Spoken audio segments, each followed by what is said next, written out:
My name is Michael Kiwanuka. I'm a singer-songwriter, and I'm based out of the UK. It just came apparent that that would be a nice start for the album as I was making it and as it was coming together. It sounded, we were pleased with it. You know, I was pleased with it. And I thought this would be a cool way to start a record. No one's really doing that at the moment, and I didn't want to make music that was on the fence. You know, I wanted it to either be. I feel like you can't ever be on the fence. You either have to be full-on commercial pop one point and just be like unashamedly, this is the catchiest song ever, and it's just gonna make you want to sing it forever.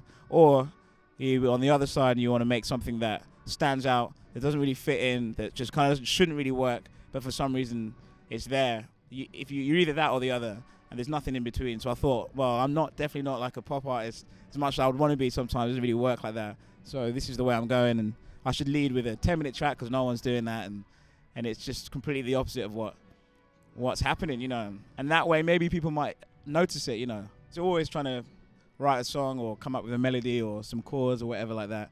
I go to the studio when I can in the breaks of touring. So yeah, we're collecting bits. I'm not that far along, you know, just kind of at the start. But I'd love to release an album next year. You know, I'd love to release an album like next year, 2018. I feel like I've got a toe in the door, you know, a bit of momentum.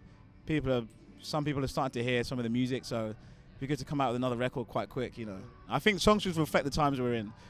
So the thing that's interesting, especially with me, like my music, a lot of people, it reminds them of times before I was born, and, you know, that influences me. But I think really what's important and when it really happens and when it's really exciting is when it reflects what's happening today, and people that are alive today, generally the youth, but also all ages, relate to it because of what's happening around to them at that very moment. And at that point, that I think is folk music. Because, you know, in the 60s, when it got popular or whatever, that was happening at the time. You know, Bob Dylan was like current famous singer, you know, and he wrote songs about things that were happening at that time in the 60s. I love the way they did it and the ethos, but I think you shouldn't just copy it. I think you should be like, well, they did it.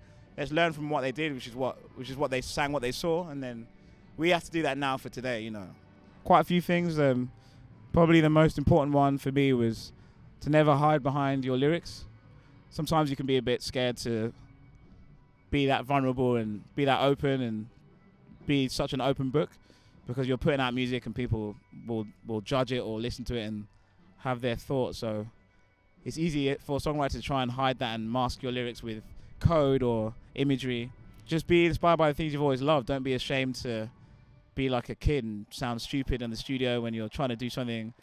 You know, when you let go of trying to sound good or be amazing or try and be some genius, that's when stuff starts to sound okay. And sometimes it sounds crap, but you know, you need to do that to get your stuff out. So